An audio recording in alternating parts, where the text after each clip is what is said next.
Bem, vamos apresentar aqui o livro Democracia, Violência e Segurança Pública no Brasil, de minha autoria, no qual eu condenso, todas as minhas preocupações e teses, hipóteses sobre a questão da segurança pública e da violência no Brasil dentro do contexto do seu regime político. Na ocasião, eu vou apresentar aqui a introdução, certo, do livro e o capítulo 1.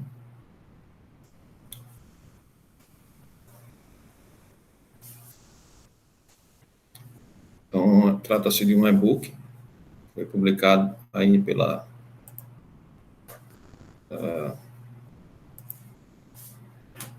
editora da UFCG, certo? No ano de 2019. Aqui está o sumário, com prefácio do professor Marcos André Mello, da Universidade Federal de Pernambuco. Introdução, capítulo 1, capítulo 2, capítulo 3. O capítulo 1 trata da democracia e Estado de Direito, alguns conceitos importantes que precisamos conhecer para trabalhar com a questão da segurança pública, entender que segurança pública em democracias pressupõe direitos que são universais, direitos esses que não podem ser violados pelas instituições de segurança pública, certo? O capítulo 2, que trata justamente de políticas públicas e segurança pública, definições, conceitos, a questão da agenda, o case específico de Pernambuco. Capítulo 3, que trata do problema do homicídio, como um problema empírico da segurança pública brasileira, da própria democracia, dentro do contexto que a gente trabalha aqui. Capítulo 4, segurança pública no contexto da democracia, principalmente dos seus aspectos constitucionais. Capítulo 5, desafio da democracia brasileira, na perspectiva do seu aparato institucional de segurança pública, o que é que deve ser feito em curto e médio prazo para a gente poder ter o controle da criminalidade violenta. O caso específico da Colômbia, o que é que foi feito na Colômbia para controle da criminalidade. E, por fim, a gestão da segurança pública democrática, a necessidade de superação do problema do sistema carcerário e a gestão da informação como elementos fundamentais que ainda estão para serem resolvidos no atual cenário brasileiro.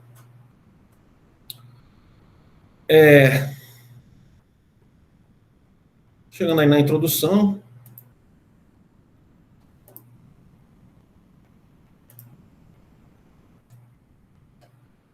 pegando esse primeiro parágrafo introdutório,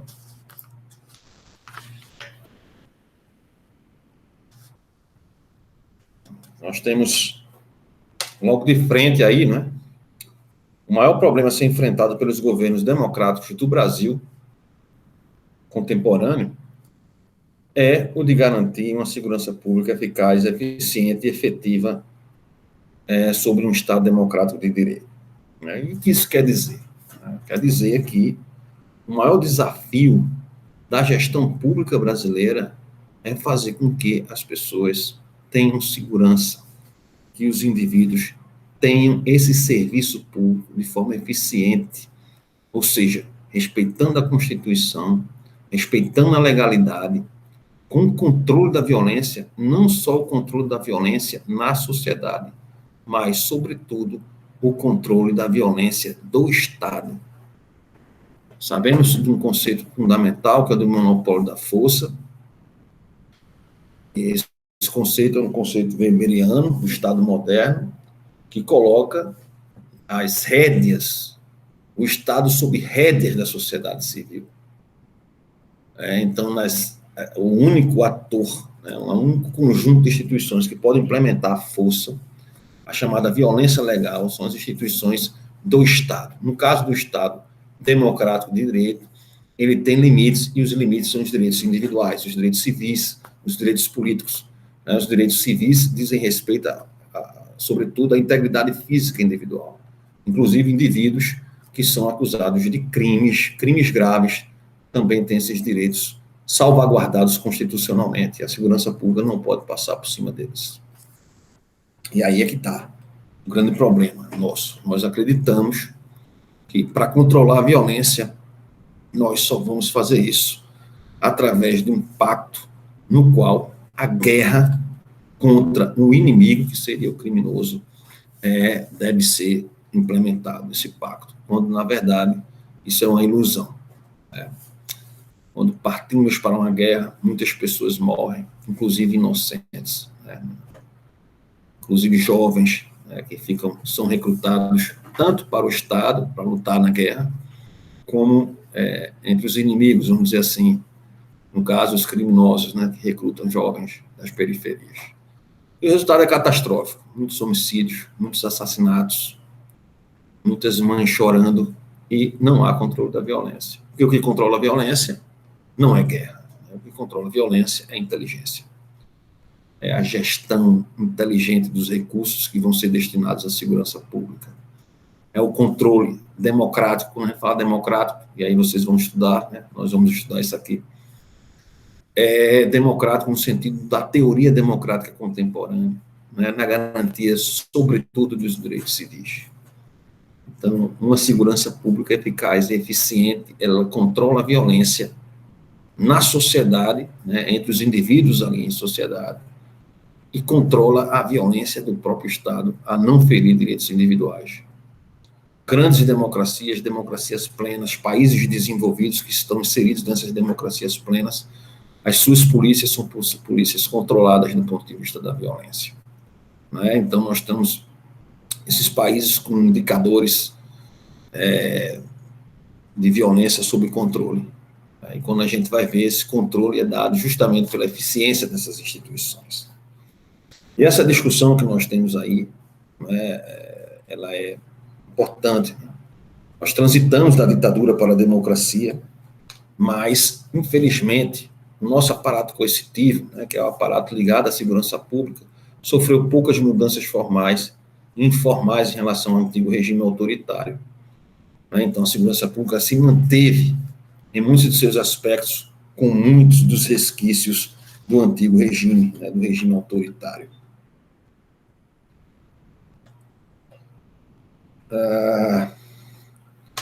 Então, nós temos um problema, genético, vamos dizer assim, da polícia brasileira, diferente da polícia de outros países, de países de democracias plenas, como foi dito antes, que essas polícias, a polícia brasileira teve uma ligação muito mais forte com a defesa do Estado e do governo do que propriamente com a defesa da sociedade. E isso aí gera um problema, porque nós passamos por um processo de redemocratização, meados da década de 80, e esse processo de redemocratização trouxe uma democracia eleitoral, na qual houve a consolidação de instituições políticas que geraram eleições livres, limpas e pluripartidárias, com ampla participação da população nos mecanismos tanto de contestação como de inclusão pelo voto, o sufrágio universal, mas com graves problemas no que diz respeito à garantia dos direitos civis, mais do que os direitos políticos, porque nós, de certa forma, apesar de tudo, nós temos uma liberdade de imprensa e uma liberdade de expressão que é pouco vista na América Latina. Muitos países daqui da América Latina não têm essas liberdades que nós encontramos aqui no Brasil, certo? Essas liberdades políticas. Então, nós avançamos também nessas liberdades políticas. No entanto, as liberdades civis, elas, principalmente no quesito da violência, da violação ao direito de propriedade, ao direito à vida, aos bens, eles não foram concretizados. Diz respeito aos direitos humanos, que na maioria das conceituações sobre democracia é colocado como um ingrediente importante. Não é importante apenas as eleições, mas é que as eleições se deem num contexto de garantir esses direitos universais.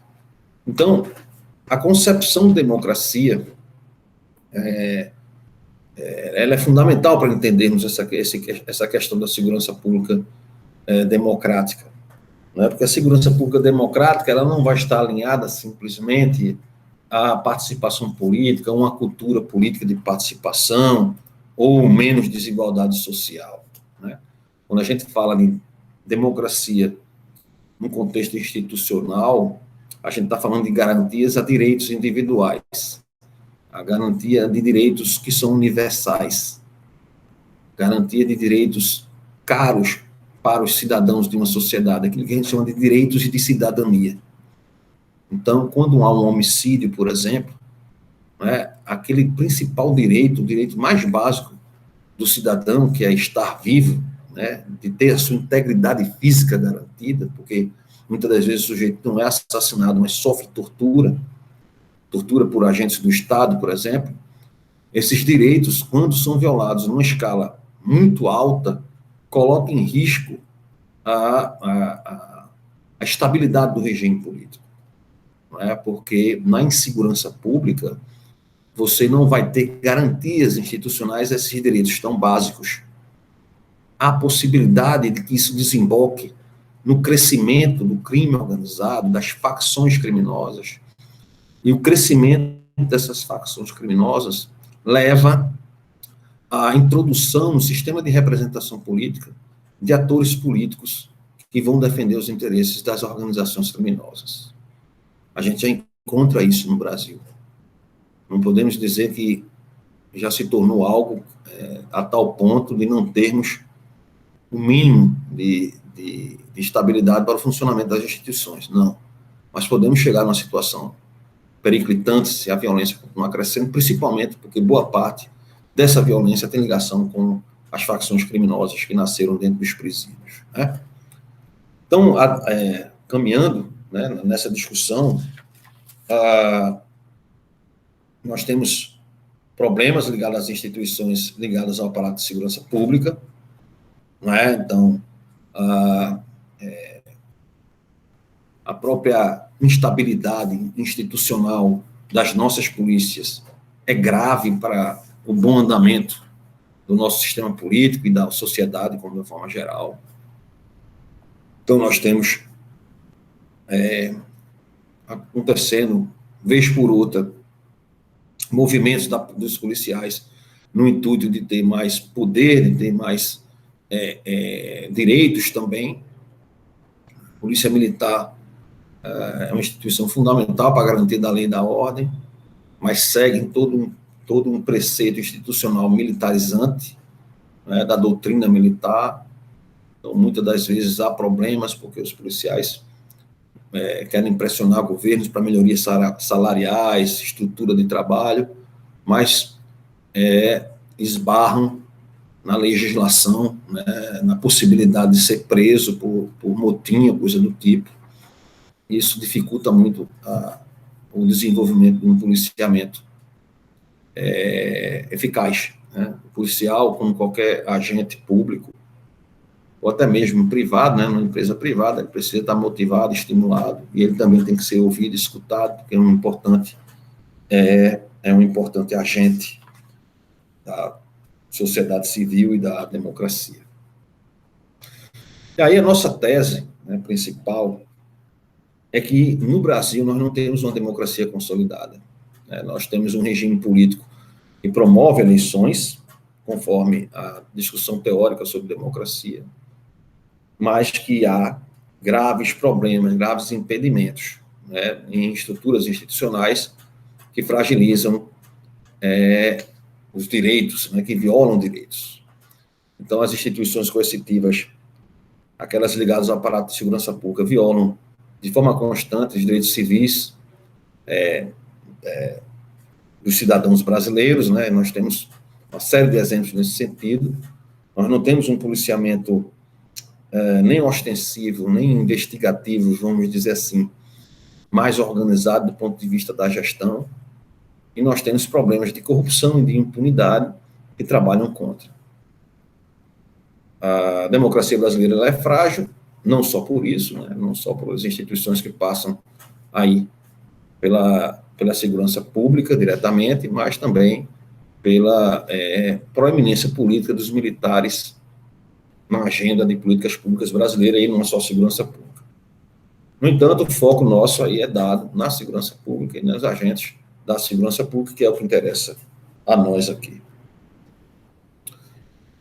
Então, o trabalho ele é dividido, né? O livro ele é dividido. O capítulo 1º trata da teoria democrática, né, que dá base aí à perspectiva teórica, né, do que como nós enxergamos a segurança pública, como a segurança pública deve ser efetiva dentro do Estado de Direito. O Estado de Direito ele é a base da democracia. Não existem direitos civis, não existe direito às liberdades clássicas se você tem medo, né? Se você tem medo de andar nas ruas, se você tem medo de votar em A ou B, se você está numa comunidade em determinada região do país que você não tem liberdade de escolher o político, o candidato que você quer para presidente ou para governador, porque o traficante não quer que você vote em A ou em B.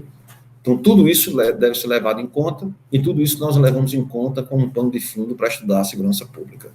A segurança pública que nós estudamos é a segurança pública democrática. É a segurança pública que tem como fim a garantia dos direitos do cidadão, e não a guerra contra os criminosos. Os criminosos, crime, existe em toda a sociedade. A forma de controlá-lo é que é comum nas sociedades desenvolvidas, de controlar com inteligência, com planejamento, com estratégia e com dados, indicadores de desempenho, por aí vai. Então, nós temos aí o capítulo 2, que trata do conceito de políticas públicas e segurança pública, né? O primeiro como uma discussão teórica dentro do campo da administração pública e da ciência política contemporânea, desenvolvendo o conceito de Estado como ação dos governos em prol de efetivar serviços públicos num modelo de Estado eficaz e que tem como foco a eficiência na utilização dos recursos públicos. Por outro lado, se desenvolve a temática das políticas públicas em torno da política pública setorial da área de segurança pública interna. O caso analisado é Pernambuco e o Pacto pela Vida, que foi o programa desenvolvido por aquele governo, naquele período. Capítulo 3 avalia a dinâmica do principal indicador de violência, né, ou criminalidade, que é o homicídio. Em todos os tempos e civilizações, a vida do homem foi o primeiro bem jurídico tutelado pelo Estado. Está na origem do direito penal.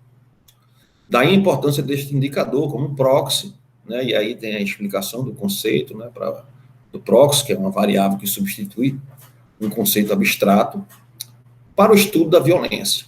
Então, geralmente, quando se fala em violência, o principal indicador, quando se fala em violência no mundo, o controle da violência no planeta Terra, na América Latina, o principal indicador que nós utilizamos é o indicador de mortes violentas intencionais, que pode ser homicídio doloso, pode ser a soma dos homicídios dolosos, como latrocínio, como a agressão seguida de morte da vítima, até mesmo com as mortes decorrentes de intervenção policial, ou seja, do conflito com a polícia.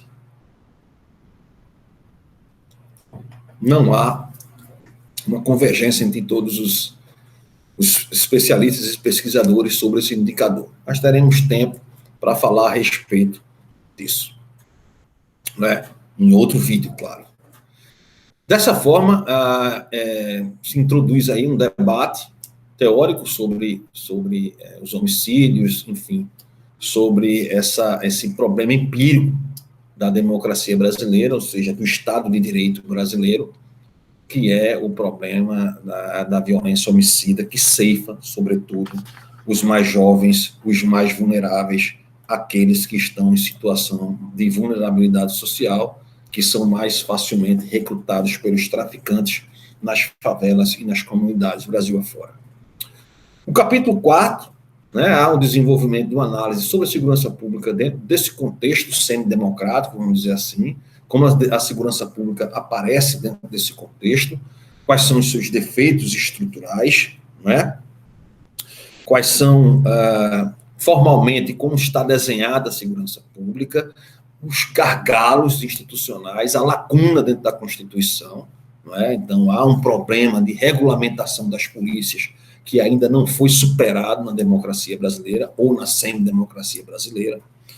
O capítulo 5º traz, na forma de um olhar para o futuro, os desafios a serem enfrentados pela segurança pública no Brasil, né? Como as polícias e o aparato institucional da segurança pública e jurídica vem desempenhando seu papel e como isso impacta na consolidação ou não consolidação de um regime devidamente democratizado, que tem que ter como base um Estado de Direito eficaz e eficiente, e não existe Estado de Direito eficaz e eficiente sem segurança pública. A segurança pública é uma correia de instituições que vai da polícia até o sistema de justiça, né, que vai do policial militar até o sistema carcerário, né, passando pelas instâncias de investigação, formatação de inquérito policial, denúncia, defesa, julgamento, condenação e o sistema carcerário, que vai ser o administrador daqueles que vão ficar sob a tutela do Estado, que é o grande gargalo da democracia brasileira, porque é de lá que nós temos o grande alimento da violência e do crime no Brasil, né, com as facções criminosas que surgem dentro desse contexto, se desenvolvem e hoje estão com os tentáculos jogados até fora do Brasil. E, por fim, né, aí você tem um capítulo 6º, que trata do caso colombiano, que é um caso emblemático, né, por toda a sua história de violência, de cartéis da droga, Pablo Escobar, e como cidades, né, como Medellín, que foi o cartel do lado do Pablo Escobar, conseguiu reduzir drasticamente suas taxas de violência em curto espaço de tempo. A gente vai estudar um pouco isso também, aí no livro, né, em momento oportuno, em momento posterior, num outro vídeo. Por fim, o capítulo 7º, que trata da gestão pública propriamente dita, com a indicação de mecanismos de gestão e os gargalos encontrados no sistema carcerário, e, logicamente, complemento, né, atualização dos dados, sempre que é muito importante para a gente discutir o que pode ser feito para controlar a criminalidade violenta no Brasil, na região Nordeste, e garantir uma segurança pública eficaz e eficiente. O capítulo 1, né, nós ficamos aqui para discutir a introdução e o capítulo 1, a princípio, né, nesse vídeo, nessa videoaula do livro Democracia, Violência e Segurança Pública no Brasil, o e-book, que nós estamos tratando aqui, e vamos discutir aí um pouco essa questão da democracia e Estado de Direito. Nós transitamos aí, né, vários países da América Latina, inclusive o Brasil, transitaram de regimes autoritários, a maioria militares, nas décadas de 70 e 80, e instalamos aí eleições, democracias eleitorais. Isso não foi suficiente para consolidar a democracia no contexto latino-americano, porque democracia, a definição dela, minimamente, requer alguns ingredientes que não apenas os eleitorais, não apenas os ligados ao contexto eleitoral. Então, a democracia é um regime político, seguindo a definição de Scott Manwaring, Daniel Brinks e Aníbal Pérez Linan.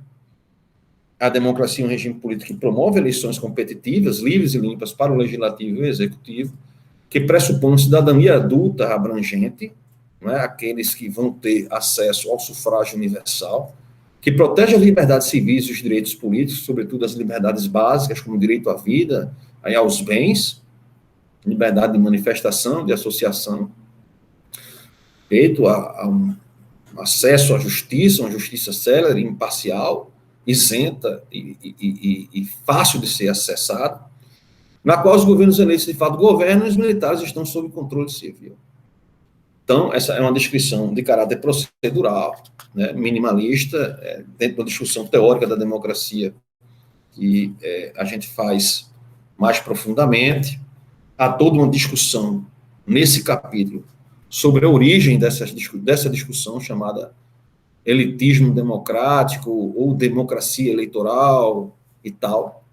Ela é trazida à baila por Max Weber, que é um sociólogo conhecido nas ciências sociais, da sociologia política, e vai falar da impossibilidade das democracias tal qual foi vislumbrada e discutida e aprofundada por Rousseau, na visão de vontade geral e vontade da maioria, né, que é um conceito de bem comum. Weber vê a impossibilidade disso em sociedades sofisticadas, sociedades mais dinâmicas, industriais, do período industrial, e que isso vai ser levado para a discussão contemporânea da democracia como um elemento fundamental, de que a vontade geral ela não existe na realidade, aquilo que Rousseau coloca como participação direta é impossível em sociedades complexas, populosas, e que o processo eleitoral, a democracia representativa, é a democracia moderna, e é feita toda uma crítica em cima disso.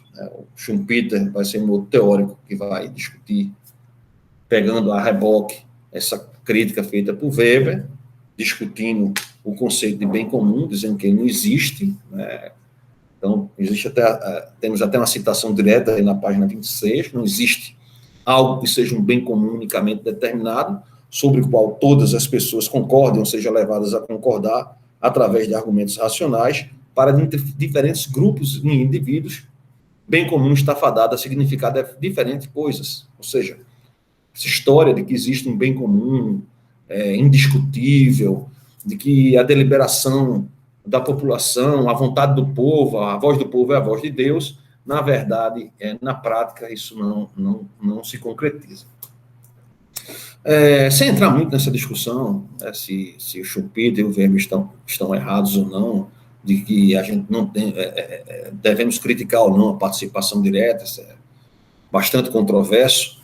O importante dessa discussão teórica e de todo esse debate teórico, né, que vai ser trazido aí e definido pelo método democrático schumpeteriano e que vai sofrer a crítica, sobretudo de Menuhin, Guilherme O'Donnell, Zaverucha, né, de que esse conceito elitista ele tem limites por não trazer para a baila a discussão sobre a participação política, que o Robert Dahl, em Poliarquia, ele vai, né, na sua obra Poliarquia, vai trazer a dimensão da contestação como sendo uma dimensão importante, por isso que vai arrefecer esse caráter elitista da teoria, tanto de Weber como de Schumpeter.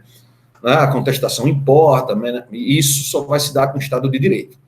A contestação, ela só vai se dar quando você tem liberdades civis e liberdades políticas garantidas. E é todo um debate forte que vai acontecer aí, né, nessa discussão sobre teoria democrática, que é trazida aí nesse capítulo, né, onde o Pinheiro, lá na frente, vai falar que para se dizer que existe uma democracia consolidada, é necessário ligar, né, o conceito à qualidade do Estado de Direito. Então, quando essa qualidade ela está vinculada à capacidade de garantir e preservar direitos individuais para a ampla da maioria da população. Então, toda aquela discussão sobre eleições, sobre bem comum, sobre participação ou não participação, direta ou não, voto ou participação direta, tal, ela é importante, mas não é o nosso foco. O nosso foco aqui é o Estado de Direito. Não adianta, por exemplo, eu ter mecanismos formais de contestação, que a nossa Constituição, por exemplo, a Constituição brasileira permite. Então, nós não temos uma democracia apenas eleitoral, apenas representativa. A nossa democracia também é participativa, porque ela prevê mecanismos de participação direta da população, ou através de plebiscitos e referendos, que é uma forma de você discutir certas agendas de políticas públicas com a sociedade, né? Isso foi feito, por exemplo, em 2005, com a questão das armas de fogo, né, como um exemplo. Nós também temos a participação garantida pela Constituição de manifestação política, né, nas ruas, contra ou a favor de uma determinada vertente política, tudo isso é garantido constitucionalmente. Por isso que, por exemplo, você chegar para o seu coleguinha e dizer que seu coleguinha é de esquerda e por isso ele não tem liberdade para se manifestar, isso é uma estupidez, e vice-versa. Né? Todos nós temos a liberdade, né, de colocar, isso é garantido formalmente pela Constituição, de colocar nossas ideias. Nenhum governo, partido ou associação pode impedir isso, que vai estar ferindo o Estado de Direito, os direitos individuais. Só que quando você não tem aparato de segurança pública, ou seja, aquilo que eu falei da corrente, que vai da polícia militar até o sistema carcerário, a lesão, inclusive, a direitos como este, de se manifestar publicamente, ela não está garantida, esses direitos não estão garantidos, né? Então, você pode ter uma polícia que vai agir de forma mais truculenta com um movimento X do que com um movimento Y, de repente, de acordo com a ideologia que a polícia tem ou deixa de ter, e não é por aí. Né? A polícia é uma instituição formal do Estado e deve ser apolítica. Por isso que é uma discussão muito grande, né? Das polícias militares e a relação dela com os governos estaduais. Os governadores têm um poder muito grande perante as polícias militares porque eles indicam os comandantes. E essa forma de indicar, ela é política. Isso pode gerar uma polícia não tão imparcial. Então, tudo isso tem que ser levado em conta, tá certo? Para a gente analisar a segurança pública. Né? Então, nós bebemos dessa literatura minimalista, submínima também, concordamos em parte com algumas delas, mas, para nós, a democracia, ela tem que, além dos preceitos institucionais ligados aos conceitos do Scott Manwaring, do O'Donnell, do Paulo Sérgio Pinheiro, de que eleições são fundamentais, sufrágio universal, participação política, sem que haja controle da criminalidade, da violência, há um risco sério de estabilidade, inclusive do próprio regime político, que pode se encontrar numa situação grave de descontrole da violência, em xeque por essa situação de gravidade. Então, questões como o crescente descontrole dos homicídios, a continuidade das prerrogativas militares, mesmo em democracia política, a violência policial, as práticas de tortura no âmbito dos presídios, né, que foi isso que gerou, né, a prática de tortura nos presídios, foi o que gerou o surgimento de facções criminosas como o Comando Vermelho e o PCC. As polícias divididas em 2 ciclos incompletos, né, que gera ineficácia no serviço de polícia. E militarização da segurança pública são pontos de preocupação nossa, certo? De nossa preocupação. Então, em publicação em grupo, né, nossa, aí, nós trouxemos essa preocupação de que as taxas de homicídio, elas são fundamentais como termômetro de estabilidade dos regimes políticos. Encontramos conexões causais, né, em outros trabalhos, mostrando, por exemplo, que democracias plenas têm baixos níveis de homicídios, baixo nível de impunidade e maior eficiência das polícias. E que esse nível de violência, eficiência das polícias e controle da impunidade estão na base da democracia, porque são elementos institucionais que surgiram antes das eleições de sufrágio universal nesses países de democracia plena. Ou seja, a base da democracia é a garantia institucional dessas liberdades civis. Então, essa é a discussão premente aí, nessa primeira sessão do capítulo. Nós temos uma preocupação em definir certos conceitos, porque sabemos que, quando falamos de direitos humanos, né? Quando a gente fala de direitos humanos, a gente... É um tema delicado, né? Gerou aí um senso comum perigoso de que direitos humanos são os direitos dos manos, né? O direito dos criminosos, o direito daqueles que não cumprem a lei. Logicamente que nós, como sociedade, temos que priorizar os cumpridores da lei. Os cumpridores da lei devem ter uma atenção especial por parte do Estado, porque eles são aqueles que pagam os impostos e que se esforçam, né, em seguir as regras do jogo, mas todos os indivíduos, inclusive aqueles que praticam delitos, crimes, não podem sofrer torturas, não podem sofrer agressões e violações, porque isso está fora de cogitação quando nós temos um Estado de Direito. O que deve prevalecer são as regras do jogo. A Constituição, o direito penal, o direito processual penal, a lei de execução penal, né, a legislação. Então, é isso que prevalece. Então, se um indivíduo, logicamente, atenta contra a polícia, com arma de fogo, e entra em confronto, há uma possibilidade de morte ali, em decorrência de intervenção policial. Mas, mesmo aí, tem que haver uma investigação. Toda morte, mesmo morte de pessoas envolvidas na criminalidade, de bandidos, vamos dizer assim, precisam ser investigados para saber se aquilo realmente foi em decorrência de intervenção policial ou se foi uma ação de uso indevido da força. Por exemplo, o indivíduo se rendeu, entregou a arma e mesmo assim foi executado. Pode acontecer? Pode. Isso acontece em grande recorrência no Brasil, não se sabe porque a gente não tem investigações bem feitas por gargalo que nós temos nas nossas instituições de segurança pública. Um deles é a impunidade, gerada muito pela falta de investigação. Nosso índice de investigação criminal, eu já medi isso também, é muito baixo, certo? Entre 0 e 10, a nota é 2,8. Né? Então, se vocês forem fazer uma prova e tirar 2,8, muito possivelmente não vai passar. Então, nós não passamos como critério de investigação criminal. Então, primeiro, precisamos melhorar muito essa questão. E aí, a discussão sobre direitos humanos ela é fundamental, porque ela tem um forte caráter liberal. A Carta Declaratória dos Direitos Humanos, né, que foi instituída pela resolução de número 217, na terceira Assembleia Geral das Nações Unidas, ocorridas em 10 de dezembro de 1948, ou seja, 3 anos depois do final da Segunda Guerra Mundial, e todo mundo sabe que ali sim teve genocídio, né, um genocídio provocado lá pelo Holocausto do megalomaníaco pirado chamado Hitler, né, e aí foi necessário se criar uma série de regras para que isso não se repetisse. E olhem que ainda há risco de repetir-se, né, de se repetir até em países de democracias plenas. Calculo em países como o Brasil e países da América Latina. Né?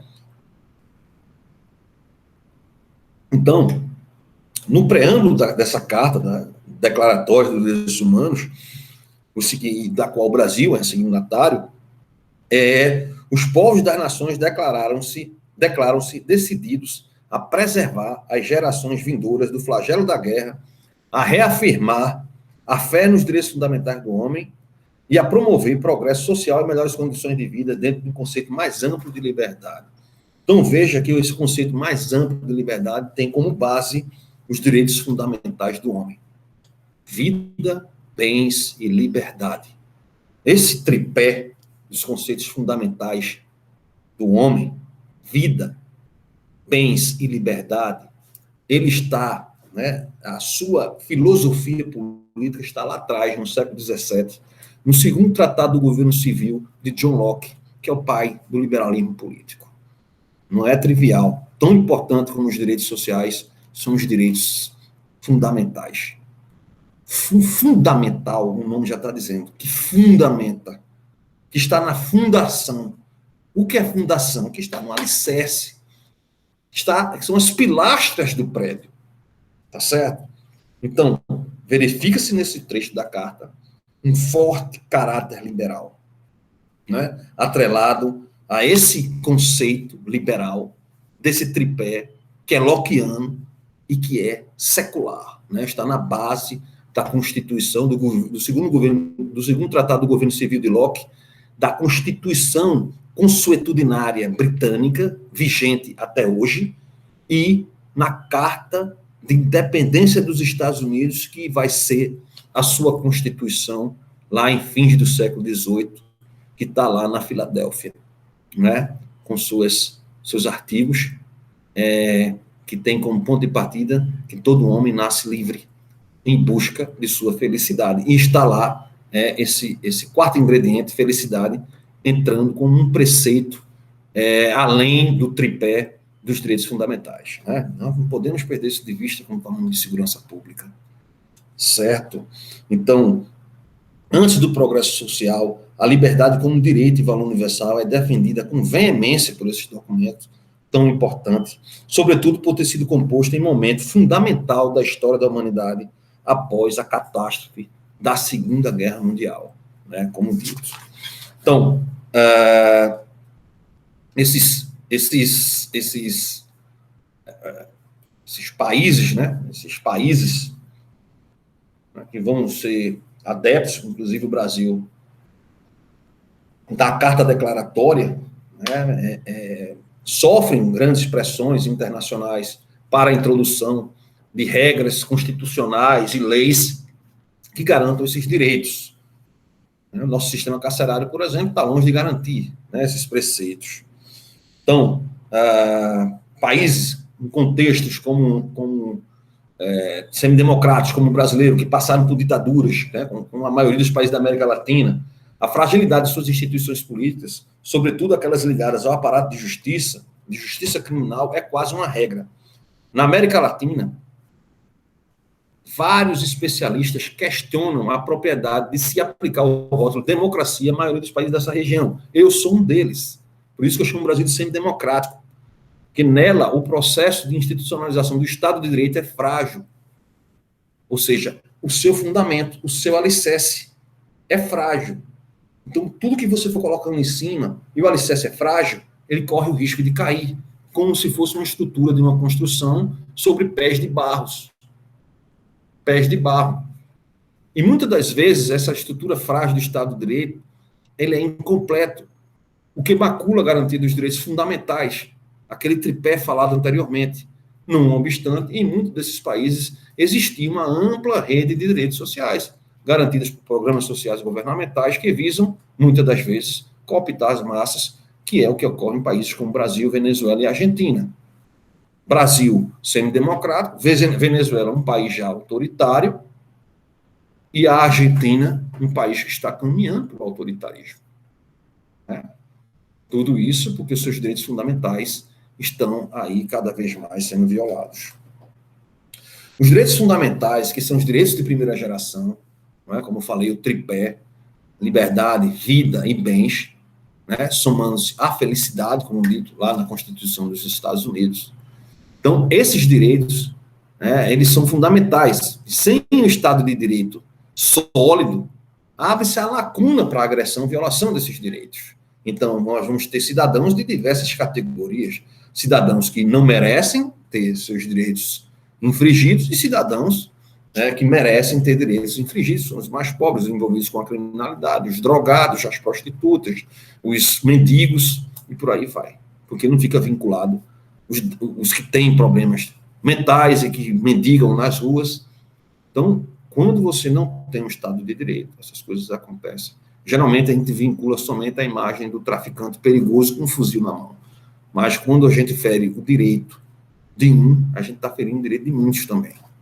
E aí é fundamental ter em mente isso. Eu tenho que ter uma segurança pública eficaz e eficiente com o Estado de Direito. Então, o leste europeu, América Latina, né, esses países apresentados aí pelo Democracy Index, mais atualizados, inclusive, mostra-se esses regimes numa situação de hibridismo institucional, recebem ótimas notas quando a questão são as eleições, mas as liberdades civis, a participação política, as violações aos direitos humanos são frequentes nessas realidades, e as Nações Unidas criaram aí uma série de regras pressionando esses países a instituírem aí artigos nas suas constituições e nos seus códigos civis que tenham como ponto de partida, como ponto de chegada, a garantia dos direitos. Então, a exemplo, nós temos o artigo 1º dessa carta, né, dessa carta declaratória, né, em que diz que todos os seres humanos nascem livres e iguais em dignidade e em direitos, dotados de razão e de consciência, e devem agir uns para com os outros em espírito de fraternidade. Verificamos aí a influência do justnaturalista, né, John Locke, no segundo tratado do governo civil, como falado, delineou nesse tratado do governo civil os princípios do individualismo, ou seja, dos direitos do cidadão como um indivíduo dotado de direitos na história da humanidade, e que foi esquecido, né? Senão nós não teríamos a Segunda Guerra Mundial, a primeira e a segunda, sobretudo a segunda. No seu artigo 3º, todo indivíduo tem direito à vida, à liberdade e à segurança pessoal. Então veja que isso é um artigo de direitos humanos. Vida, o que é o contrário da vida? O assassinato, a violência homicida. A liberdade, o que é o contrário da liberdade? É a escravidão, o medo, né? O que Thomas Hobbes coloca como medo da morte violenta, sendo a provocação de todos os males de uma sociedade onde o homem vai ser lobo do homem. E a segurança pessoal, que é a segurança do indivíduo, não só a segurança física, do ir e vir e da integridade física, mas a segurança pessoal, jurídica, no que diz respeito ao indivíduo dotado de direitos, no qual o Estado de Direito, em suas instituições, vão ser as grandes garantidoras dessa segurança pessoal.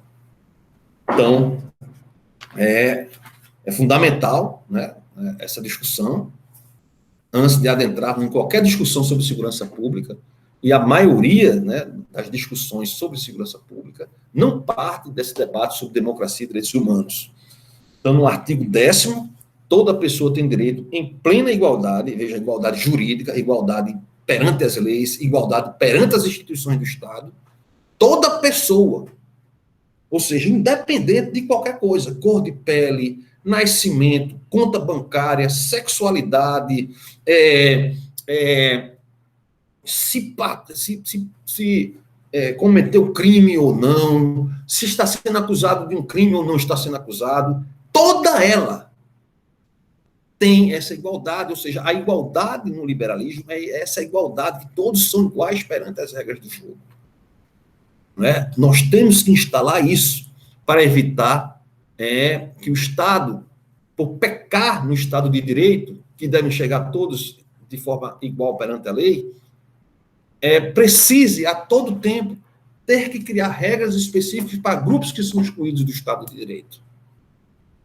Então, toda pessoa tem direito em plena igualdade a que a sua causa seja equitativa e publicamente julgada por um tribunal independente e imparcial que decida dos seus direitos e obrigações ou das razões de qualquer acusação em matéria penal que contra ela seja deduzida.